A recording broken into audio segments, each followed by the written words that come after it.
Wow, good timing with the musical intro, Emily Wicks. Thank you very much. Greetings, people interested in production design and puppetry. My name is John Bell. I'm the director of the Ballard Institute and Museum of Puppetry at the University of Connecticut. And tonight we're really happy to have a conversation with designer Carl Sprague. And the title of our puppet forum for this evening is Puppetry and Production Design. I want to thank my Ballard Institute colleague, Emily Wicks, who's doing all the behind the scenes stuff. We really appreciate that. And also want to thank our Ballard Institute colleagues, Matt Sorensen, our assistant manager of operations, and then our graduate assistant, Stoff Shear, and our undergraduate Waring Fellow, Anthony Salito. So I want to thank them and welcome you all to this event. I wanted first, before we get into our very interesting conversation with Carl, I think, mention that this event is sponsored by the Krenicki Institute, which is the new Arts and Engineering Institute at the University of Connecticut. It's a brand new institute which is offering innovative interdisciplinary and groundbreaking classes in areas like engineering, entertainment engineering, and industrial design. And of course, we in the puppet world feel that we're always at the meeting place of engineering and the visual arts. So thank you, Krenicki Institute, for supporting this event. I want to mention that our next forum will be Thursday, March 24th at 7 p.m. Wayang Esther, Purimspiel, and Jewish puppetry with Matthew Cohen, our colleague from UConn, Steve Abrams, editor of Puppetry Journal, and the illustrious Jenny Romaine from the company Great Small Works. Then we're having a puppet slam, our UConn Spring Puppet Slam online, March 25th, the day after, at 8 p.m. Eastern Time. All of these events are listed on our Facebook page and our social media, our Instagram page, and our website. We have an email list that you can join to learn more about upcoming workshops and programming. I'm thinking that Emily's posting that in our webinar and on our Facebook page. We wanted to mention that we're happy about a puppet arts program, MFA Performance Replay, by graduate student Jenabeth Davidson, March 11th and 12th at Arts Center East in Vernon, Connecticut. Matthew Cohen's production of Wayang Esther, which is a Purimspiel using Javanese-style shadow puppets, amazingly enough, and music by famed Gamelan Son of Lion from New York City, will take place at the West Hartford Mandel JCC on March 12th and 13th. I think Emily's posting stuff about that now. And right now we have an amazing exhibition we want everybody to see. Please fly to Connecticut if you're from far away and come to the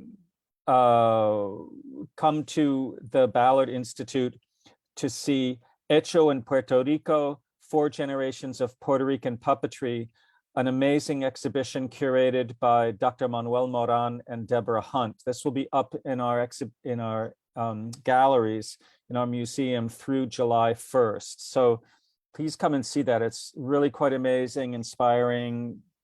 Puppetry in Puerto Rico is awesome, very interesting. You'll understand when you see it.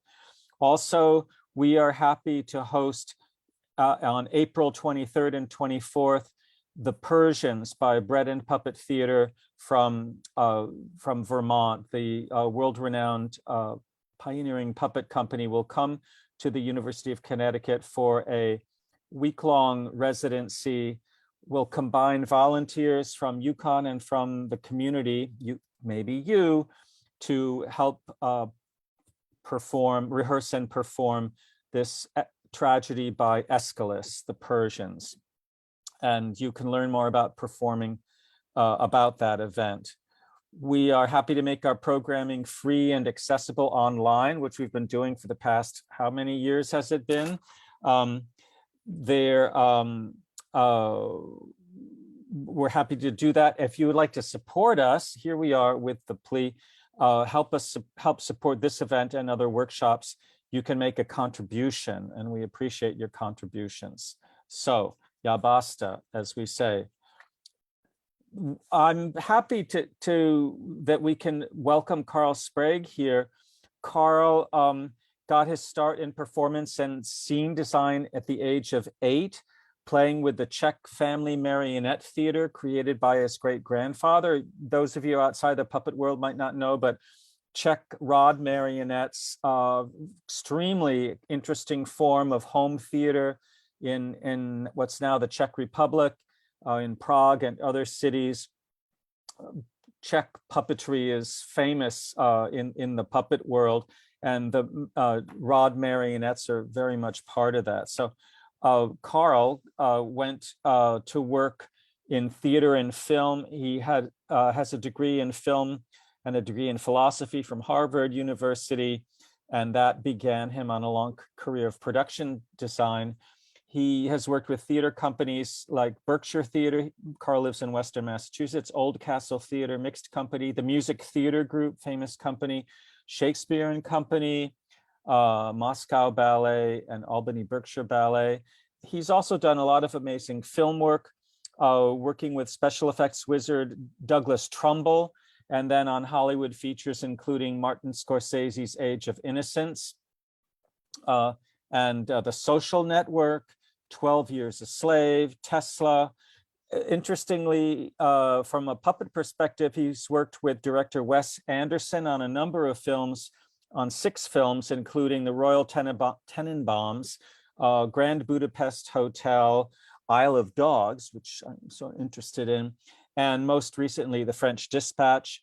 He's designed 3 features with Maya Forbes and Wally Wolodarski, worked with documentary filmmaker Errol Morris, Woody Allen he's worked with, and on. And he says in his bio, he continues to play with puppets. Thank goodness, because some of us do that a lot, or would like to be doing that a lot. So welcome, Carl Sprague. Please feel free to turn on your camera from your home base in Western Massachusetts. Hi, Carl, thank you. Nice to see you. I can't hear you. I don't hear your voice. Ah, you're muted, as we say in Zoom world. There we go. Thank you. Thank you so much for being here. You see, I got dressed up in my COVID outfit. Okay. I know you've been feeling under the weather, but you just a little bit today. I don't know. I'm coming down with some cold. I think I'm looking forward to the snowstorm tomorrow and having an excuse to go and hole up in my bed. Okay, good. All of us. Anyway. Classes are canceled at the university. You, although you're not feeling so well, you did do performances today of Jack and the Beanstalk. Jack and the Beanstalk. So yeah. Thank you very much. It went pretty well. It was a one-man show. It was so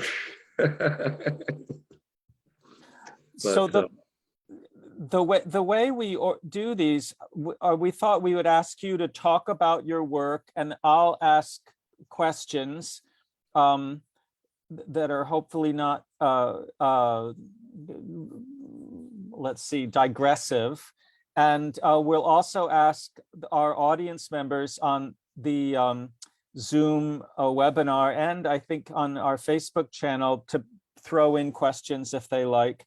Of course, for me, what attracted me about your work originally was to think, aha, a production designer who does puppets, that's really interesting, because puppeteers are doing production design and working with puppets, but you're like very legit production designer.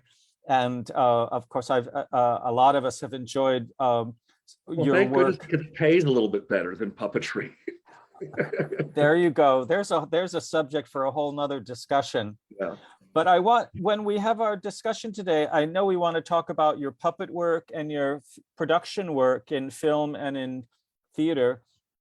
And the thing I want to get at with you, or interesting to me, and I want to try to ask you about it, thinking of production designers in the past 100 years or more who've been interested in puppet and mask and object performances, how you think about puppets when you're working with puppets, and how you think about what we call material performance or object performance when you're working as a production designer for films and theater productions. Are there aspects of the way props, set pieces, act curtains, stuff like that function in performance in ways similar to the way your puppets work, different ways where your puppets work?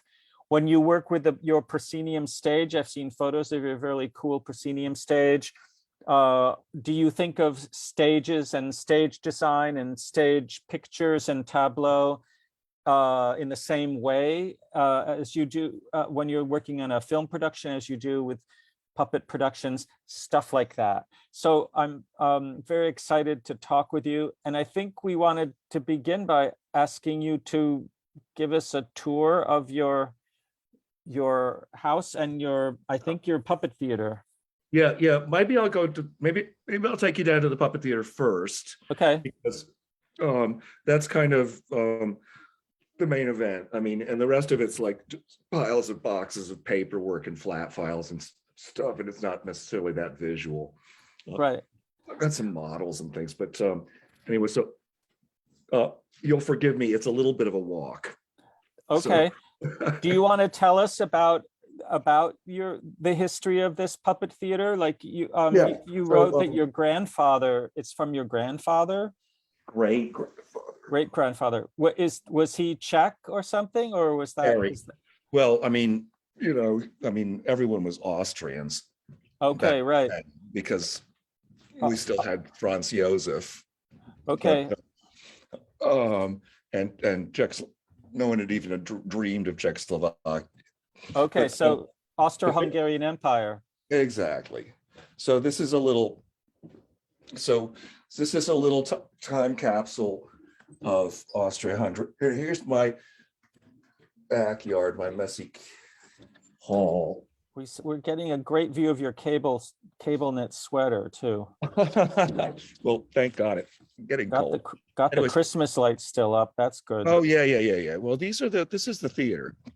Okay. My wife made me build it out here in the backyard because I was trying to do it in the house. Right. When we moved after my grandparents died, we had to move it someplace. So I built it this this posh little temple. Okay. You can't really see. No, because it's dark, but we see the lights. Yeah. Are you in Great Barrington? Where in Massachusetts? I'm in Stockbridge.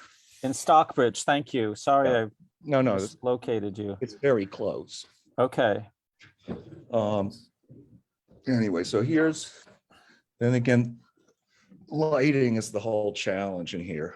Okay. But and that's really the problem with this theater at present, is that I haven't really focused on the lighting. Okay. I did focus on doing an illuminated ceiling. Beautiful. Yeah. I don't know if you can see him. Grand Central Station. Oh, you can't see a thing. It's my great-grandfather. Okay. Great-grandmother. Oh, good. And I have a picture of my grandmother, who really was the one who put this whole business together. And anyway, so here's the theater. Very good. And that's again, I just went and got some fancy LED lights that I'm hoping I can. Very good. But this is sort of the set left over from my little Chekhov thing. Although some have a bed, I don't know. The kids come down and play with the theater. Yeah. So I never know what to expect when I walk. walk in here. Did you Uh, design the proscenium as well as the set, no, or was that? this is all part of the set of the thing. Is that a traditional Czech home Very theater? much so. So you could get like kit theater, basically, Yeah, order lithographs, yeah, and cut them out. right, And so I've not drawn any of this scenery. But every now and then I have to fill in and build right. something to make it work. But there's like boxes of scenery. I mean, we got this. This is Okay. backstage. Oh yeah, could you just show us your back? Oh, beautiful. It's all coming at us quite quickly, Okay. Carl. So I like to see the puppets would be really great. And then Yeah. also to see how your backstage setup looks would be really great. Sure. Um, well, let me try and set this down. So, so I built this, I don't know what, 15, 10, 15 years ago. Great. So it's got cabinets for the marionettes, Wonderful. many of whom are not here because they're on tour over Oh, in Lenox doing Jack and the Beanstalk and whatever the got last it. show was. But room for like, a zillion props. Oh, nice. And there's a whole kind of, what can I say, very entertaining dollhouse aspect. Sure. You know, Definitely. like, and I mean, I get obsessed, like, I have not one, but two mini lobsters. Too many lobsters. You never know when you might need a second Might one. need a lobster for a scene. So. Are the puppets all from Czech Republic, or did you make some of the puppets? My grandmother made a lot of them. There Uh-huh. were only actually, I think, 10 or 12 puppets that really survived from my great grandfather's day. Okay. And they were supposed to be a Christmas present to my mother and to his granddaughters, so my mother and my aunt, and but it was 1940, it was the Second World War. Okay. And so that complicated matters because they were Right. living in another part of Eastern Europe, in Slovenia. Okay. And not in up in northern Bohemia. So I'm trying to do a show. I'm working on a show right now that would explain a little bit of the history of of how the puppet theater came to America. Okay. My father was courting my mother and getting a lot of grief from my grandparents about that because they thought they were all too young. So he decided to go do an end run around my grandparents, his future in-laws, by going. He was in Europe and he went. He somehow managed to get to north of Prague in a little rented Volkswagen. Okay, great. So this is something that Very I was nice. thinking about. I've got a little sort of a script idea, but I just haven't pulled it together. Okay. But then, this is Nice. and so these would be set pieces for a some kind Very of good. feature production that way. We have a question from the audience, from Laurie McCants from Pennsylvania. Do you have a Vodnik puppet? A Vodnik puppet? I guess that's a manufacturer. Several? Yeah. Okay. I think the Vodniks. I think the Vodniks are all away right now. They're all on tour. They're on tour, yeah, because I did this show over Christmas called of a Water Demon. The Merry Monsters. And so I took all the the water people Right. over. And we should explain that the water demons are a popular This one, puppet, this one is a toy one that's really a like, water puppet yeah.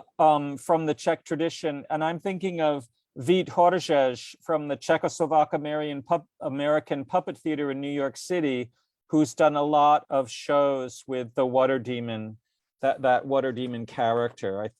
To me, if I'm not wrong, it's very indicative of the Czech marionettes. What? It's super Czech. Yeah, no, I've never seen one of his shows, but Right. I've certainly read all about them. You know, Yeah. weird enough, when I was growing up. Oh, here's the Thunder Machine. Oh, great. The Thunder Machine. Very good. What kind of repertoire did your great grandparents do with the marionettes? Did they do traditional Czech stories? Was it fairy tales? Part of it was that, and I have a whole lot of them, and it's not very much to look at, but where are they? Gosh, probably in some box.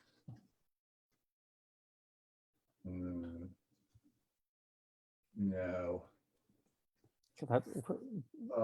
This is the part of puppetry where you're looking for that puppet that you Yeah. knew is somewhere. Well, somewhere I have a box full of scripts in Czech. Scripts. And Okay. part of the thing is, like, A, I don't speak Czech. Right. And B, you know, but you know, what you could do is you could order back in the 20s and 30s from Right. some of the outfitters in the marionette places in Right. Prague. You could order, you know, parts for the puppets, the heads, the arms, the feet, assemble them. You could get the scenery, and they would also print you a script. Yeah. And so you'd have the whole thing. So here's the thing. This is the scenery. Okay, very good. And so very similar to toy theater. Oh yeah. But the toy theater, of course, had two-dimensional puppets, whereas yours are three-dimensional. But right, mass-produced theater sets. Yeah, like the whatever, tuppence. Penny plain, tuppence colored. Colored, right. Robert Louis Stevenson. Yeah. So anyway, floors. Sure. At a floor. But you know, but I do my own sets. Sometimes I did Faust when I was nice. When I was 12, I think. Great. So, but you were already working with so you were working with a proscenium stage with like wing and drop scenery. I was working with this very. It was in a different place. The fireplace is from Faust's laboratory. Okay. Here we have Hansel and Gretel. And you made that fireplace for Faust? Yeah, when I was 12. Yeah. It's pretty good. It's in bad shape now, but great. It was great. And is this why you studied set design or senior or theater at Harvard? Did you say like, oh, I know what this is. I've been doing it all my life. Yeah, well, I'm ambitious to become an internationally renowned director. Sure, why not? And work on movies, all kinds of things. But which hasn't exactly happened. But then, you know, once here's some more. Nice. Aren't these beautiful? That's a traditional like 19th or early 20th century backdrop. Yeah, these were all done by like you know, they come with the wings and yeah. These were all done by like, you know, scene painters with the right. You know, that worked like with the Czech National Opera. Sure. Or the theaters and I know with some of the European toy theater designs, they were, you know, pretty much replicas of what was happening on the the human theater on in the actor stages. Right. Well, and then you know, and the thing about the Czech theater Yeah. is that it exists in reaction to the German theater. Okay. How do you Because mean? because the Germans in Prague and in Austria and everything like that were always trying to ban the Czech language. Right. They would close down the Czech theater Right. and insist that everything be performed in German. But Right. my understanding is that that historically speaking, everyone was too embarrassed to ban the puppet theater. Sure. I mean, Yeah. it makes you look silly. So that's consistent in a lot of different historical circumstances. Yeah. Beautiful. Isn't it Nice. great? I mean, it's like it's this whole Yeah. little Eastern Europe. Yeah. My You know, Prague, looking that reminds me of some of Wes Anderson's designs, just well, the when I went formalism. to when I was working on Grand Budapest Hotel, Yeah. you know, it took me a little while to realize that I was only 45 minutes drive away from where my great grandparents lived. Oh, great. Yeah. And because of Schengen, you could get there. Because the previous time I went to back in like 1980 or something like that to go visit my great grandmother and I was in Berlin. It took 24 hours. Right. It turned out it was like right next door. So Could you talk? I appreciate you showing. Could you talk about the Chekhov play you're doing? And I guess we have a video of it if we wanted to see that. I just, Thank you. know, I mean, it's like I always do fairy tales because this is like what this thing is meant for. But like I sort of felt like, you know, doing something. I mean, during COVID, we were all locked down. Doing something a little bit more. I don't know. Here we go. The winter. Good. Something a little bit more. Beautiful. Beautiful. Kind of whatever. Is that a print or is that your? This is a print. Yeah. I think my grandmother highlighted some of the snow. Nice. To cheer it up. It reminds me a bit of there's a book of backdrops and set pieces from Vermont rural theaters and the little town theaters, painted backdrops.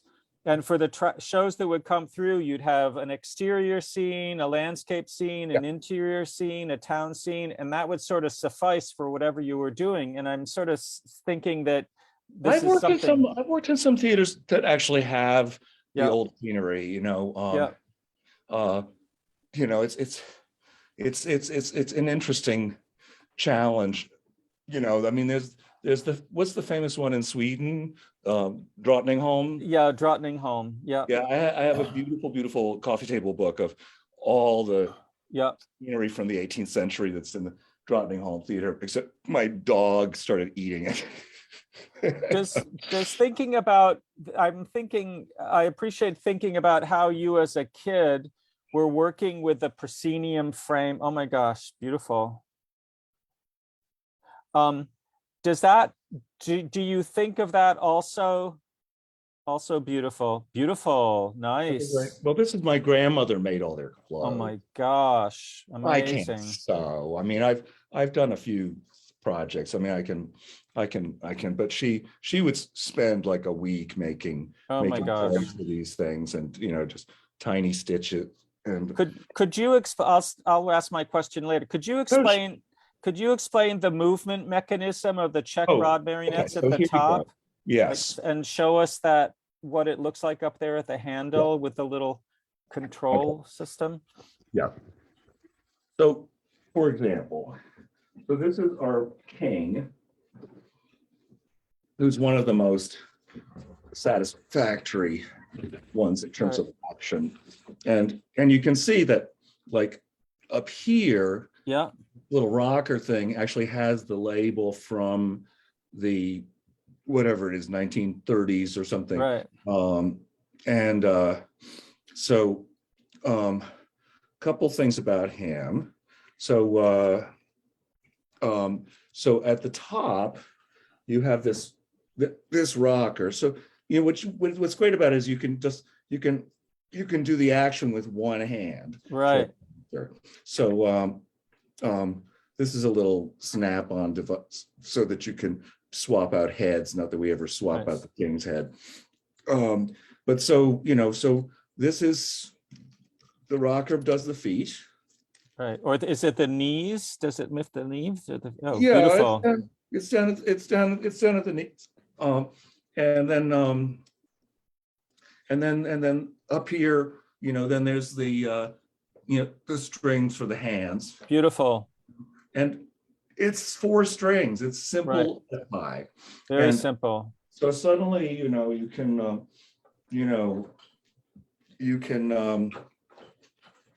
so suddenly, it's like, I mean, suddenly you're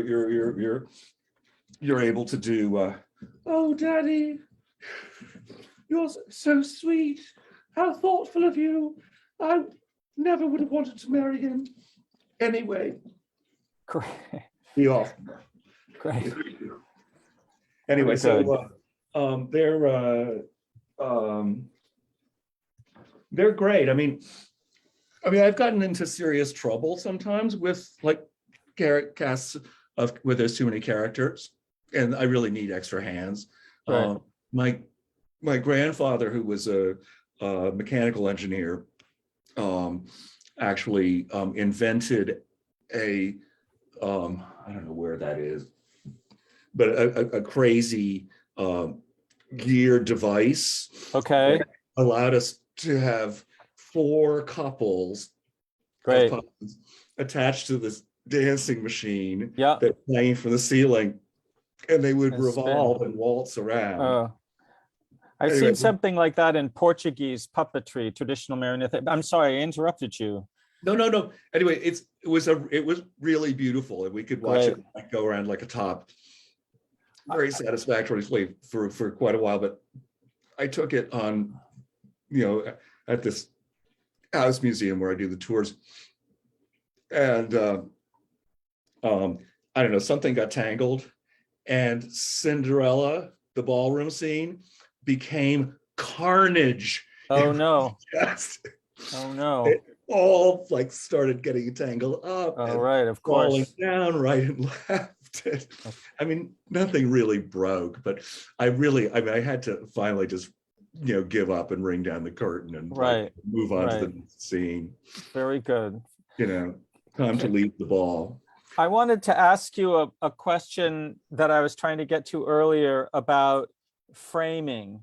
Mm-hmm. And I'm thinking about the nature of these Czech home theaters and toy theater for that matter, and the way they are based on the proscenium stages that were so popular in the 19th century. And I wondered if your sense of that frame is something that influences the way you think of the framing of the camera for film design, production design. Well, I'll take you back up to my office now. Yeah, sure. And we can talk about that, because there's a million things, Okay, good. I mean, this is its own specific animal, and that's where, like, I mean, we've done some surreal and weird things over the years, but the here, let me just not fall in the hole. Don't fall in the hole. There's a big hole. In the lawn. Well, I know where it is. I just had to walk around it. Right.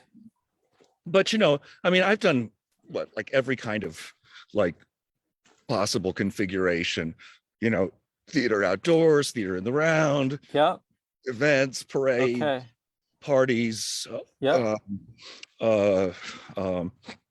kind of, if you will, sort of environmental stuff. I mean, I haven't gone to see Sleep No More, but that sounds like a lot of fun. Immersive. Exactly. And you know, the little kinds of theaters that I typically do theater in, I mean, you know, they have all kinds of funky configurations. I And guess the question is, how do you see the relationship between puppet theater and the stage for actors in film or in live theater? well, in here, I'll go look at models. In the theater, I mean, and in the puppet theater, you buy a seat, you have a seat, and and you have a perspective, whether it's within a proscenium frame, or if it's in the round or what have you, then you've got where you are. With film, I mean, you can be anywhere. So a lot. I mean, I've always had a lot of satisfaction. These are funky old models, right? Tally's Folly down the street. This is a revolve we did for. Can you see that? Oh, here we go for a Fado farce. Okay. This is a weird thrust theater. This thing is. I mean, I used to make so many models. Right. But where's this one? Yeah, you can't even see some of these things. But when you're making set models, do you think when I see set models like those, I always think they look to me like toy theater stages. Do you? That's it's the same. It's the same thing, Yeah. I mean, it's actually, I think once you have it in a box, then, you have kind of an idea of like, what your parameters are, and it's framed, and it's got a place to be. I mean, gosh, like I say, I mean, I kind of tend to get called for the stuff that's in the box. But you mean within in a proscenium stage. Yeah, and I like that. It's very gratifying. Yeah. I mean, like the thing I'm working on right now are these big sketches for Swan Lake. Okay. So this is like in process completely, and now we're trying to figure out like who's going to paint it, because I think they were going to send it to the scene shop in St. Petersburg. Right. So might be complicated now. Yeah, that could be a little tricky. Could you talk about your process of designing that Swan Lake set? Well, but please show us what you're going to show us. Sure. Well, no, it's a lot of steps.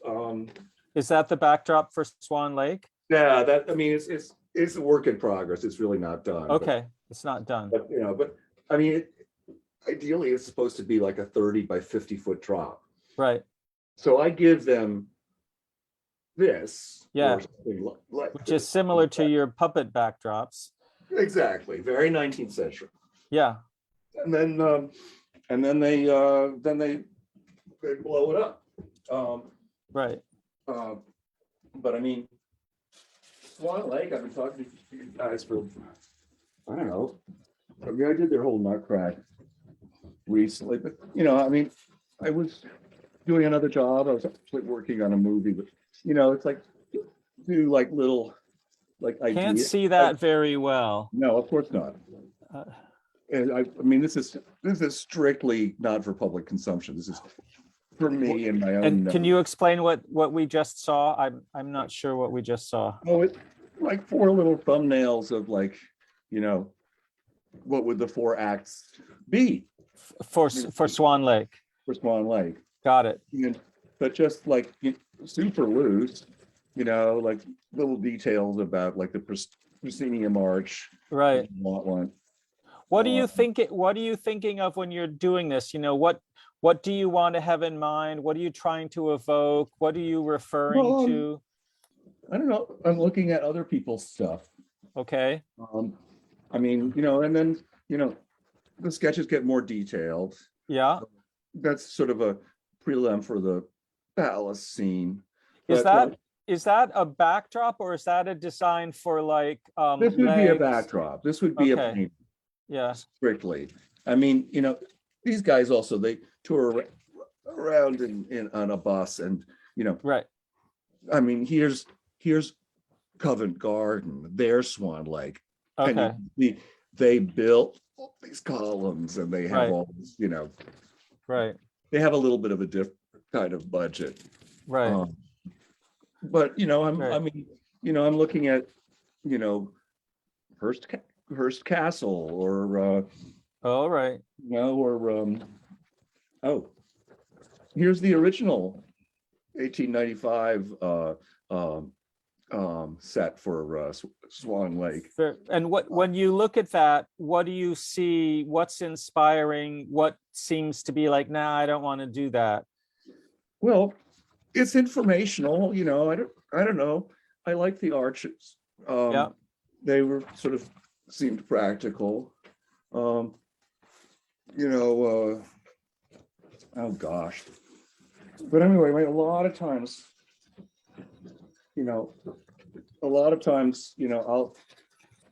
I won't even really think it out Okay. too hard. I'll let my pencil think Yeah. and just scribble away until it starts looking Okay. interesting. I mean, again, you can't see these things at all, but Those sketches look with those sketches, it looks like you're dealing with shape and volume. They're a little abstract, like oh yeah, Adolf no, Appia or something. it's all about getting a sense of picture, and that's where, again, like operating within a proscenium, and not by any means to say that's that's the only thing I want to do, but these guys like that I can, because Yeah. they're old school and they want big old-fashioned painted backdrops. Are So, those all for Swan Lake? yeah, different ideas. Yeah. Oh, so and you're in the middle of this process as we speak, is that right? That's the idea. Yeah. How do you think of color? Like the one you just showed has blue and green. What do you think of a color array for a Well, whole show? there, I mean, the Swan Lake I would really like to do would be like the Fred Astaire Ginger Rogers one, Okay. black and white, Art Deco style. But these people are I don't know, whatever, they said, we want color, bring us color, we want everything bright and vivid. So I'm trying to give them that. Who have been influential designers, stage designers for you? People whose work you like for one reason or another? Oh, well. I don't know. I mean, against Swan Lake here, where's that sketch? This one I'm just completely lifting. Whereas Alexandre Benoit. Well, these are like photos, Beautiful. just for some color and stuff, but Venice. Great. I mean, this is not reinventing the wheel here, but Reinterpreting the wheel. possibly, exactly. Oh, I just had it in my hand. Well, I've been lucky to work with some really great people, Uh-huh. like Santo Loquasto. Santo Loquasto, sure. Yeah, fantastic guy who really has been a friend and a great colleague. I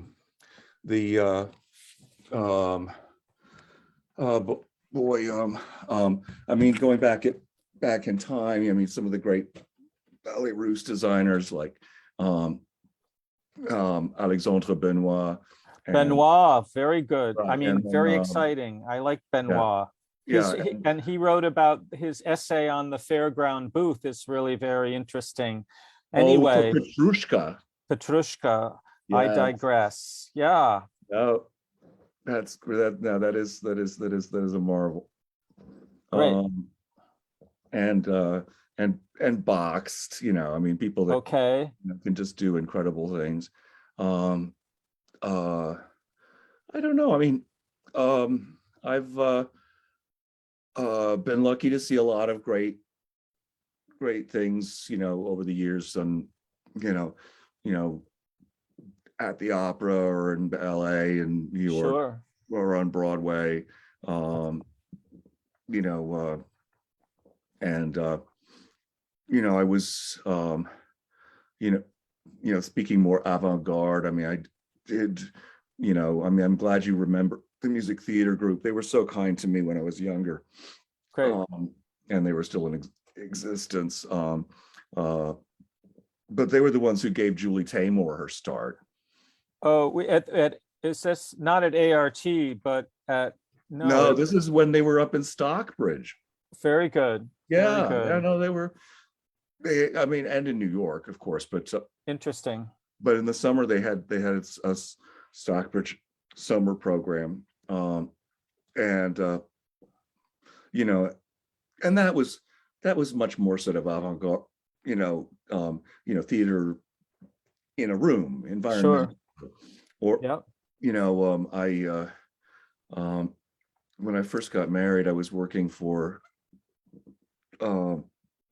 Richard Foreman. I don't know if you. Oh. Yeah. Oh yeah. Down in New Wait. York Wait. at the Wait. Stop. Stop right there. Yeah. So you worked with Richard Foreman. That's a very different kind of stage design. Oh boy. Yeah.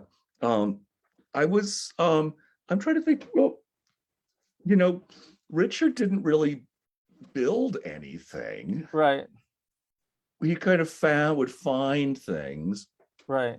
I was sort of his. What was that show? It was called The Cure. Okay. My job was to do a lot of things. I was running the lights. Right. I was doing little scenery projects. Okay. Keeping track of the props. Yeah. Trying of which to there were many, I'm sure. many props, which I remember actually being, because I was running the light board, and it was like, and I was part of my job was to iron these handkerchiefs. Okay. Showed up in the first 5 minutes of the show. Yeah. And put them in just the right place. Yeah. And I was, to be perfectly honest, so distracted by having to soothe the crying jag that his ex-wife, who was the star of the show, Okay. Right. he was in hysterics about right. going on stage. So I forgot to put the handkerchiefs out. So she comes out, picks up the handkerchief. Anyways, so and there's no handkerchief there. And Richard sees that, and he thunders into a room full of 100 people, fancy New York intellectual theater, avant-garde theater. He thunders out. He says, "Carl, fix that." And right. And I had to climb down my the ladder and my from my like little perch in the light booth, in my little black shorts, and go out on stage and put the handkerchiefs up. Put the handkerchiefs out. Oh my gosh. Exactly. It was a low moment. But and that's so interesting to me, because Richard Foreman has such a strong sense of object and material, and as you were saying, placement, and I mean, it's interesting in the context of puppet theater. I wonder if we could ask you a switch to your film work and your production design work for film. And there's a question from Laurie McCants again. She says, Wes Anderson's palette is so Oh. distinctive. Did you have something to do with that? Zero. Zero, All from Wes. all from Wes. It's all from Wes. So does Um, he say to you, these are the colors I'm thinking of? Well, I mean, I don't even know at this point quite what his process is, because he changes all the time. Okay, But like on Royal Tenenbaums, we made, we did 25 pieces of show card painted pink, 25 different like shades of pink. yeah, And so he took a look at that and he said, okay, that one. And, okay, end of discussion. okay, I mean, like a lot of times, I'm sort of not even allowed to get into the color conversation. I mean, pretty much all the work I've done for Wes has been black and white. I mean, like, so I'll do these like fancy sketches and stuff and models, but like, here's a sketch from, French the just, opening of the French Dispatch. okay, Like, I'm not telling anyone what color to make it. right. Um, How, Yeah. when, for making that sketch beautiful, is Wes Anderson saying, I want like a sea, looks like a French scene with an overpass and an arch and a garage, Well, and like that looks French like, Dispatch- what is he, how does that process work? well, in French Dispatch, it was very specific. And it was Okay, a bit of different from previous experiences. Because Wes is always so let me see. Like this is the Owen Wilson office okay, as a right. model, but So that's a photograph of a set model, it's a photograph of a hastily built model. a hastily built model. Yes. Great. Here's like, and and with and with Wes, he's so specific. I mean, like, the set could just be two walls. Uh-huh. It doesn't need to, as long as he gets his frame. But the Right. frames, do I have? Is he, I'm interrupting you. Is he Yeah. already thinking of the camera angles when Oh, you're very making much the so. set model, or yeah. does he figure that out after he sees No, the set he's got model? it all figured. He's got it all figured out. So, in the case of French Dispatch, everything was storyboarded. And then the storyboards, where are storyboards?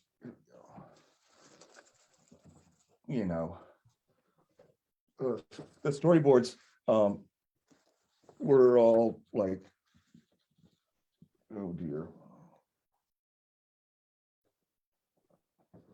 It's hard.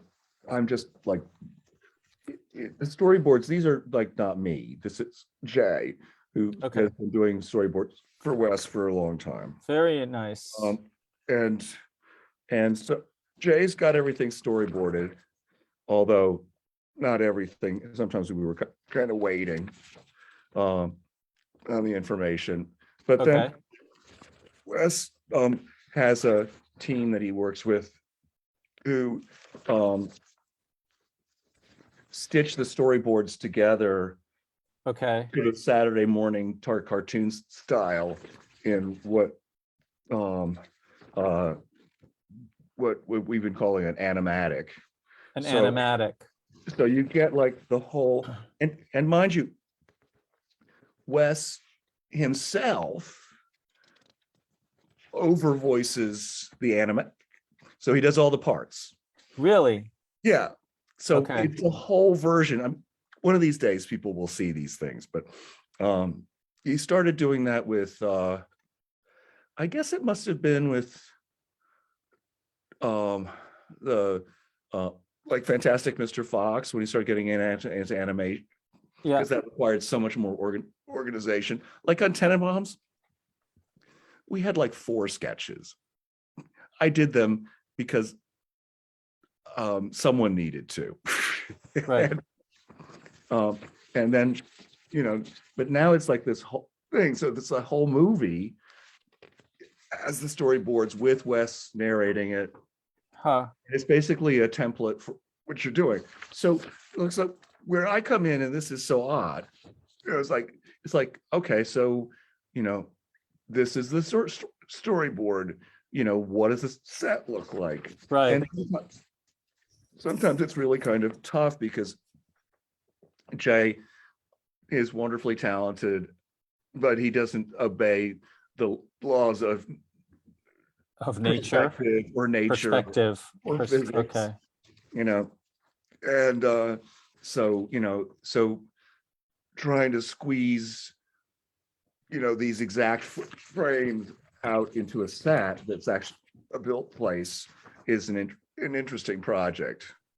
And that's where I ended up doing all these models, because I take a look at the boards and the action and the framing and so forth, and get a pretty good idea, I think, of like how to build a physical set.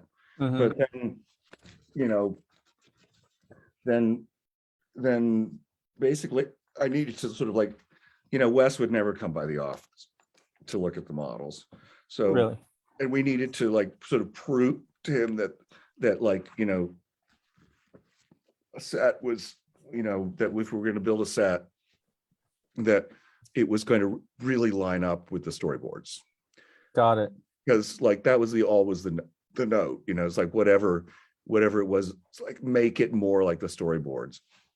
And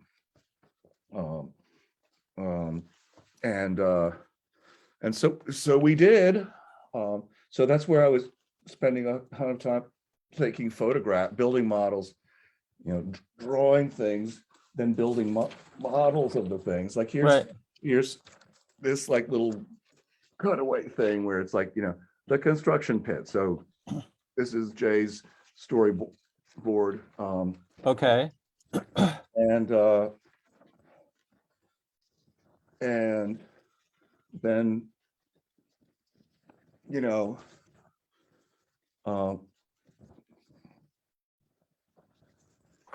I drew the whole thing up, Okay, there you go. and built this model in full perspective for this Right. one angle, Right. so that it like lined up identically with the storyboard. So I could like say, Mhm. here's the storyboard, here's the model, here's Right. a photograph of it. You can go and take a picture of this and know that it's going to look just like what you want it to be. And then, Wait. but then you're also it's real stuff. Like, you're building a big set. Right. Like, you can't really see this, but this is like the plan. Right. Although, Right. That's where you're translating it into the actual right reality of the set, or irreality of the set. I wanted to ask you a question Sure. about, well, a couple of questions, but one is with thinking of your work with Anderson and with other directors or other designers. Anderson's set, I haven't seen all of his films, but it's a very formalist, one might say, view of stage picture. Yeah. There's like attention to symmetry or design. Oh my gosh. And is that like different from Woody Allen or Martin Scorsese? And how is it different? How does it compare to other directors? Well, Wes is obsessive, and he has some particular. I think his original training was in school was as a graphic designer. Okay. So he wants everything to be very legible, right? Which I think makes people satisfied, because he can create a legible image, and and people, you know, can read it. Personally, for me, I'm much more about the smudge Right, and the suggestion and the haziness, right, and transparency. But you know, but I mean, it's certainly true that, you know, if you know, I mean, you know, Wes, if there's a door here, it Wes would like there to be a door there, you know, and it's fascinating. so that's kind of his style. You know, Woody isn't going to say a thing to you. Uh-huh, Uh, I mean, I worked on this whole series for him for what was it, HBO or something? Anyway, but and you know, I had like, I don't know, we went through a whole process with finding locations and, you know, sort of you know, getting a sense of like, you know, a little bit of, you know, some conversations about what kind of furniture and, you know, wallpaper and stuff. But I swear, I mean, like the extent of the high point of my whole creative conversation with Woody was I said, well, Woody, like you're in the kitchen, you know, it's supposed to be 1960s. I said, you know, what if we do this, like this big yellow sunflower wallpaper that'd be kind of quite graphic. And he said, oh, no, little teeny roses. uh-huh, And I said, oh, like Laura Ashley? He said, yes. okay, And, you know, basically his whole aesthetic is, you know, 1970s um, French provincial revival. I mean, that's like, you know, I finally took to look at old magazine articles about his various apartments over the years, and it's like, oh, I see. oh, It's okay, like that, you know. right, And I mean, try to think other people, you know, are just like, you know, very visual, and then right, other people are not. I mean, and right. they just don't care, you know. Interesting, fascinating. You Can know, I wanted to ask you a question.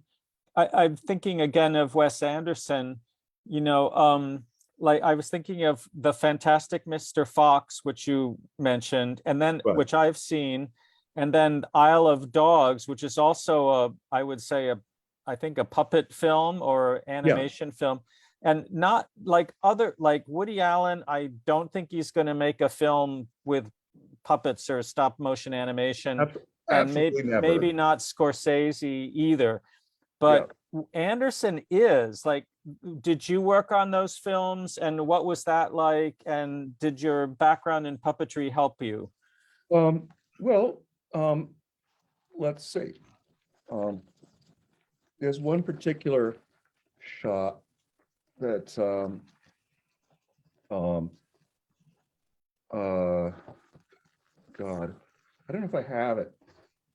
My files are sort of like, I mean, it could be worse.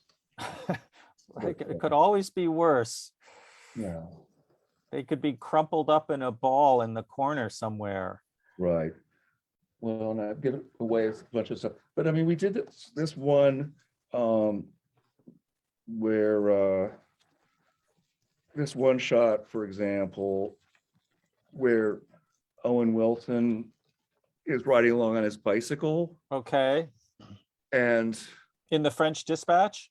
in the French Dispatch, Got it. and and the concept was, where is this business?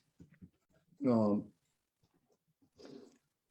the concept was that that, you know, he falls down a hole. Okay. Oh, here's the waiter. Oh, that's the building I was thinking of. Yeah. Yeah. The way, Yeah, okay. that's one I So, was proud of. so interesting. It's so interesting to see these after seeing the Czech marionette theater backdrops. It's very interesting. Oh, it doesn't go away. Oh, okay, here we go. Bike Okay. crash. So what have we here? So, okay, so this is like a frame that I managed to get from the Okay. animatic. So in Okay. the conclusion being that we're like doing all this as like flat piece of scenery. This is supposed to be a truck, Yeah. but these cars and everything are flat. So and he's like driving along, holding on to the Oh, towing holding truck. on to the truck. Right. And then then he falls down this thing. Okay. And I had a really great drawing. I don't know where it is. I mean, this is my plan. Okay. Like a 3D. Yeah, That's a plan, right? You're Right. looking at from the top. I did a more involved drawing of this. I don't know what the heck happened to it. I lost a few things in the process of coming Right. back from France, but so but then what happens is that actually his bike is never moving. He's Oh. fixed on the bike, and we slid all these cars and stuff back and forth. And Really? then we actually moved the metro entrance that he falls down around the bike, Oh, so that Owen, he's all he not had to do was moving. sit there That's fascinating. and look surprised. Yeah. um, Very interesting. yeah. Anyway, that was kind of a great gag. I don't know Right. where my good drawing of that is. I did a couple of quite pretty ones. So Here they go. are. Here they are. Oh, there's good. You found them. more stuff. I want to ask you about the Mr. Fox and the Isle of Dogs puppet aspect, but Yeah. this is fascinating what you're Well, talking look about. at this. This is Very the good. section of that whole business. Uh-huh. It's kind of great. Yeah. Oh, so the car and the van are like they're smaller, they're in perspective. Oh in a yeah, way? yeah, exactly. Got it. Right. And the, people are moving all of those things. yeah, And the truck is a flat, and the truck is a flat. which And- can you kind of, I haven't seen the film. Can you kind of tell when you're watching that it's two-dimensional? Not really. No, very good. It's sort of interesting. So fascinating. Oh, here we go. This is one. I mean, I did this like 5 times. But Okay. this is the whole Okay. the whole store. Oh, I like the raked on the right, the raked stage with Yeah. the perspective. Very nice. Anyway, we kept on working on it. Did you figure all of that out? Is that part of what your work? I mean, I don't know. I mean, for me to, with Wes, it's like a little hard. I mean, I also wasn't the designer on that. Right. That's Adam Stockhausen. I've worked with Adam a lot, and but the but I mean, you get the general gist of an idea, and then especially with like these West projects, I find that I'm like sort of filling in the details, kind of coloring it in, making it work. making it work, making it all make sense. And I don't know, I find myself doing a lot of that in life.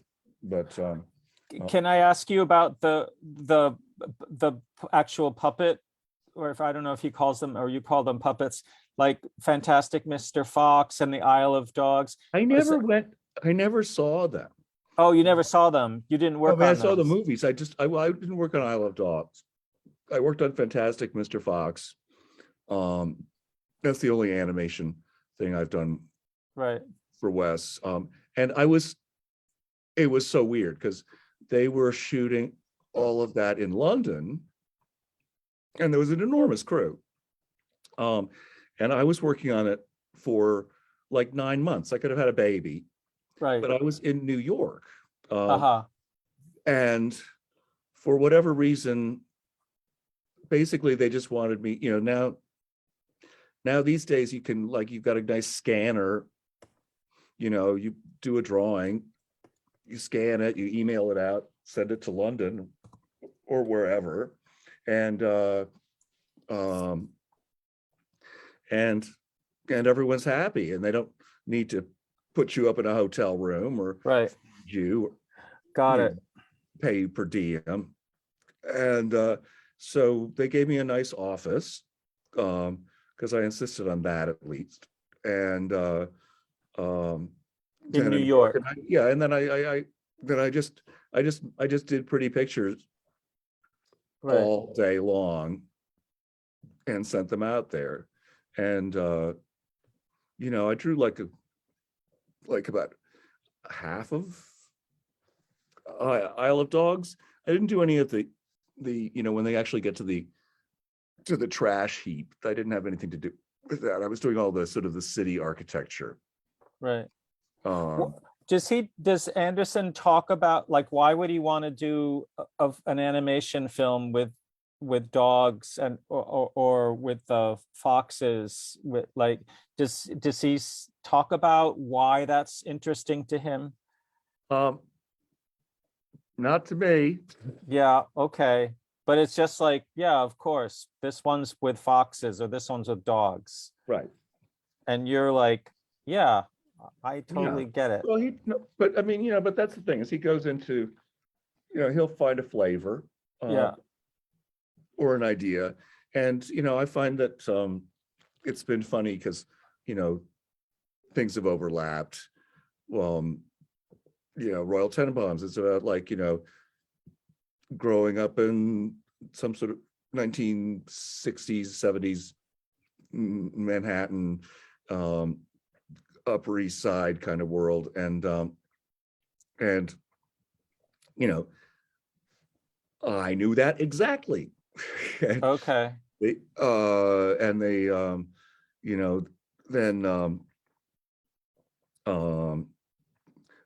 and I mean, I came back for Moonrise Kingdom. I never went to Boy Scout camp, but the whole Okay. thing was just sort of so great, that whole kind of 1960s, um, seaside country house kind of world. Right. Wasn't a big leap of faith for me. Great. I mean, even Isle of Dogs, I was always obsessed with Japan. Okay. Never been, but Okay. enough to have a kind of a sense of, what references to go after. Okay. And then Grand Budapest, for God's sake, Yeah. Amazing. Amazing. Throw me in the briar patch. Right. And French Dispatched too. I mean, I went to Lycée for a year in France, and I mean, all that world of kind of the Jacques Tati kind of, like, Yeah. Yeah. It's interesting you mentioned Jacques Tati, because movies. some of his sets, his sets are so fake in a way, like they're not real. Yeah. And you sort of say, okay, this isn't really real, but what's going to happen? And there's something about Anderson's approach to set design that's sort of in that way, it seems to me, like with the hotel and Grand Budapest Hotel, or that the waiter going up the stairs thing. It's fake, but it's fascinating. Well, I think he goes. I think he definitely goes for a genre, and I mean,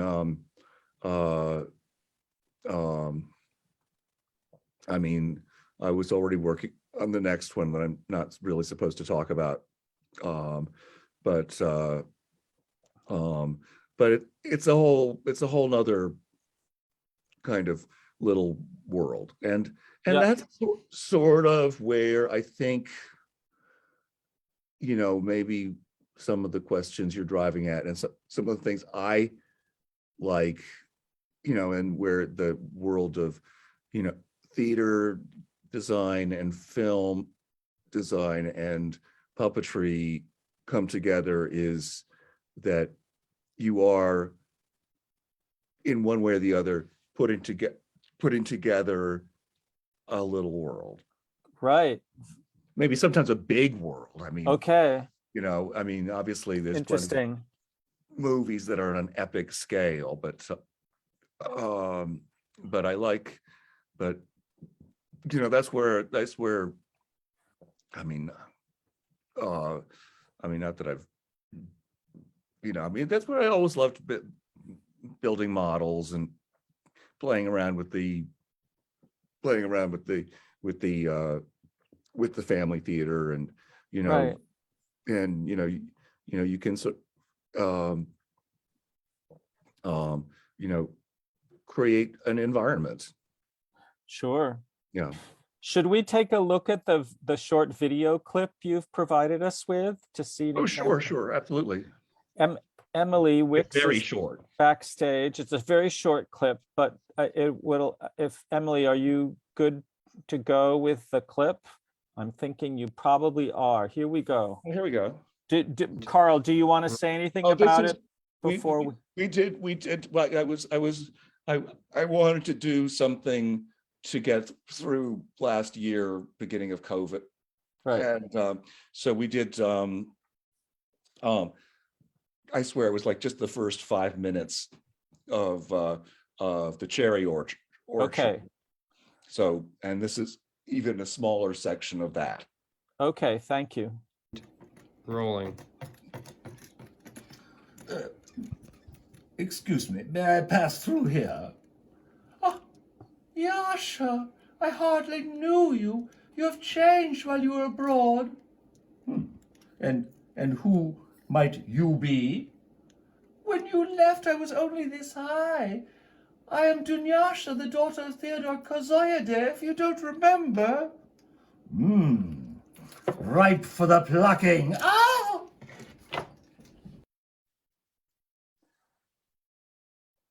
That's all there is to. Anyway, we did the whole thing. I don't know. I feel like I put it up on YouTube at one point, but I can't remember. I had a friend. I'm sorry. In a scene like that, like one thing is the set, all the three-dimensional, what you were showing us backstage of your puppet theater, The dollhouse stuff, the dollhouse stuff.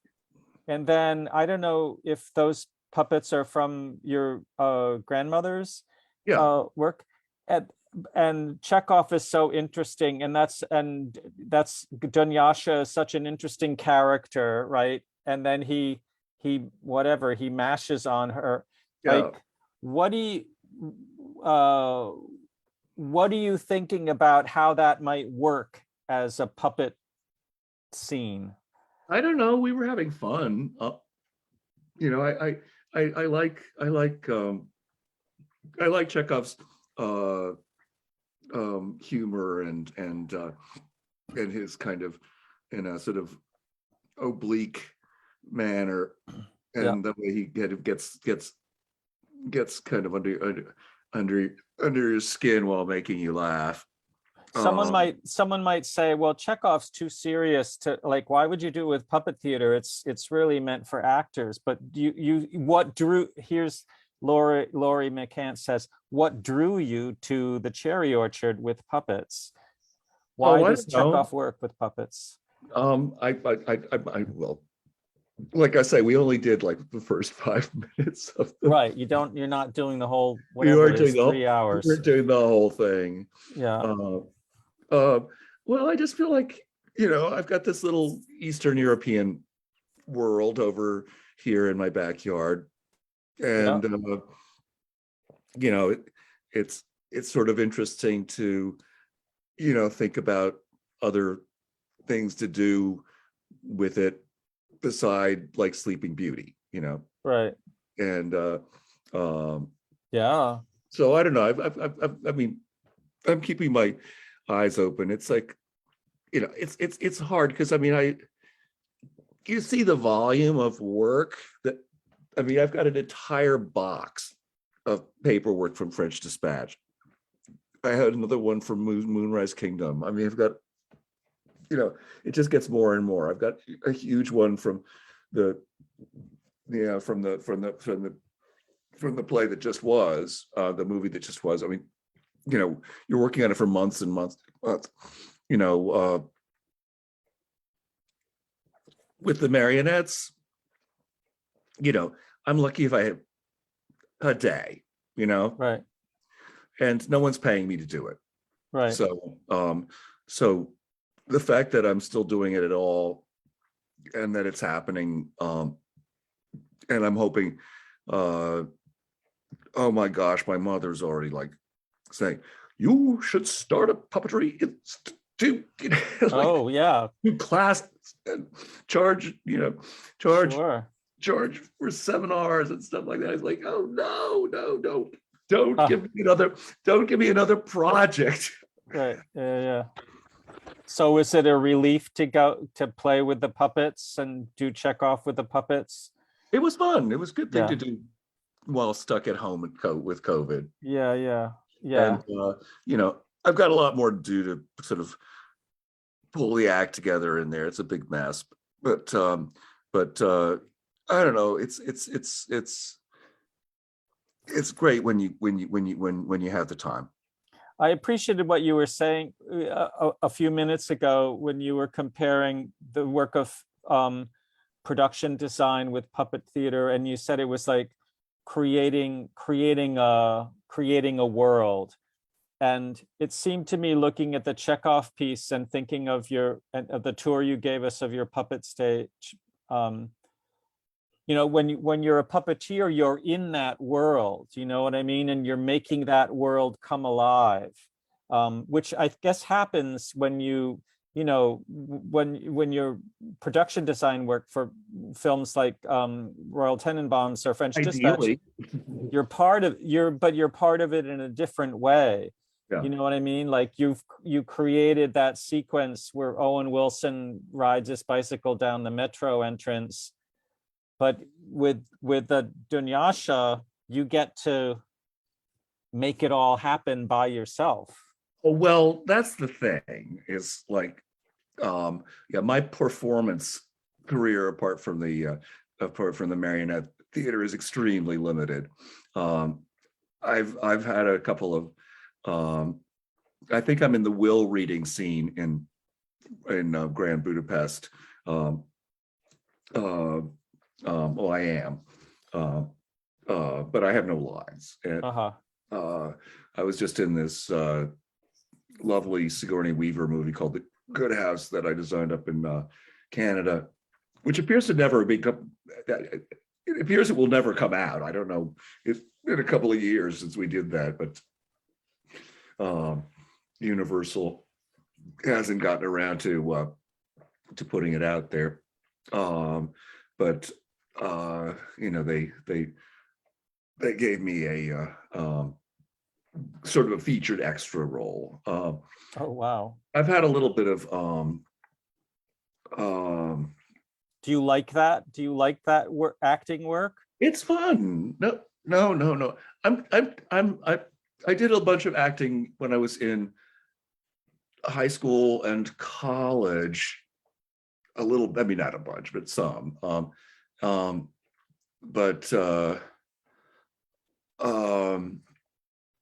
one of the things that drove me to think about going into design work was that it gradually became clear that my performing abilities were limited, and that I could be terribly wooden on stage. So I think a similar thing made me attracted to puppetry, because I didn't have to be out there with myself. Yes, no, exactly. They're not looking at your face. No. Yeah. Here's a question from one of our viewers, Ben Valagorsky. Are you ever on set for active production to see your hard work in action? It varies completely depending on the project and my position. So like I say, I mean, there's some things where, you know, I was never on set. And I'm just feeding them drawings and, you know, from a Right. remote location. You know, Wes's last thing was in Spain. I never went to Spain. Right. But I drew the heck out of it all the same. And Interesting. but then at the same time, you know, on the but if I'm the designer, or even like the quote unquote art director, and not just a, you know, drawing or illustrating on one of these things, I mean, that's my job. Right. First thing in the morning, you're there before anyone else arrives, so that, you know, you can open the set. And I try to, you know, I try to make sure everyone's happy Right. what they're going to see, and Right. send them pictures in advance. So you know, sorry, I've got this, I don't know what it is. Well, But I anyway, appreciate your working through it for us. yeah, hopefully it's not fatal. But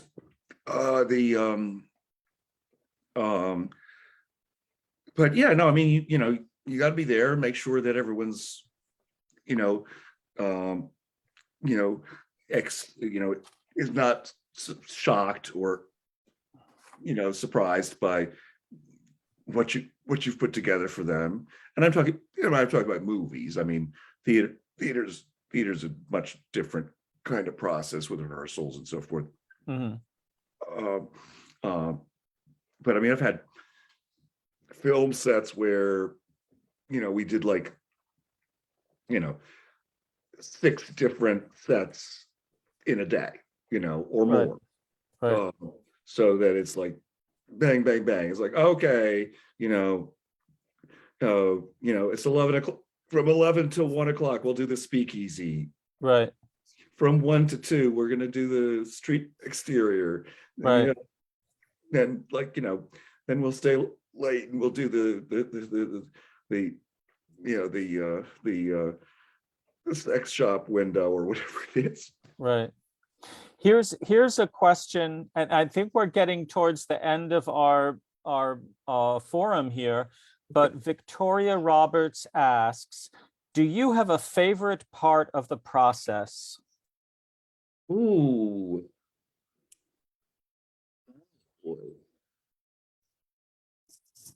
Oh, I think, I mean, this sounds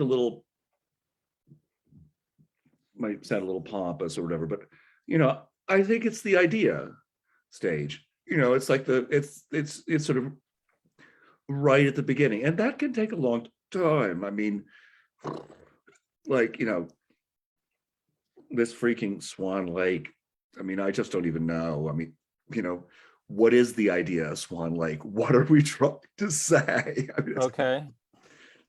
So that's where you are right now with that. Yeah, but I mean, try to like, you know, figure out like, what is it about? You know, what's the story we're trying to tell? Right. And like, sometimes that doesn't matter. I mean, you know, Jack and the Beanstalk, it's the giants, it's the cow, it's the magic beans. You know, we all know all the pieces, the working parts. And when I mean, I did it twice this week, and when you really come right down to it, it's like, they're all terrible. I mean, Jack's behavior is terrible. The Oh my gosh. giant's behavior is terrible. Jack's mother is terrible. I mean, really, only the cow and the goose that laid the golden eggs, you know, are, you know, are at all appealing. Right. But I think that, like, you know, I mean, but I you know, one thing I've learned in the theater is, and maybe not so much the puppet theater, but in theater, you know, is I wouldn't go, you know, these little low budget shows I do. I wouldn't go and spend a budget of, you know, $500 or $1,000 or whatever in the theater without having some kind of idea, like, why are we here? What are we Right. trying to say? Right. And I can promise you that in the movies or Yes. television, that's actually, it's uncommon. It's not so common. To ask I've why watched we're people- doing it I've watched people spend millions and millions of dollars without knowing why they're without doing an it. idea in their head, you know. Okay, Yeah. good. I think we're close to the end here. I wanted to ask you, what's your next puppet show? What's your next puppet Oh, production? next one. Oh my gosh, I'm just recuperating from the one Okay, today. yeah, I don't know. That's you know, we'll see how soon they ask me. I mean, they might come back in the summer. Sometimes they do. But yeah, no, I'm feeling kind of exploratory about it, you know. Just like, you know, want to try more things, you know. It's I mean, so much of it's just organizational, getting the lights together, yeah, tidying the place up, organizing the props, making sure, you know, I mean, I spent like a lot of last year during sort of the slow times, you know, just fixing things, tying right, of strings, course. you know, fixing little paint jobs and stuff, and just trying to, like, you know, and then like you turn your back and it and things start falling apart immediately. But Right, of course. Well, I'll have to think about it. But you're nice to good.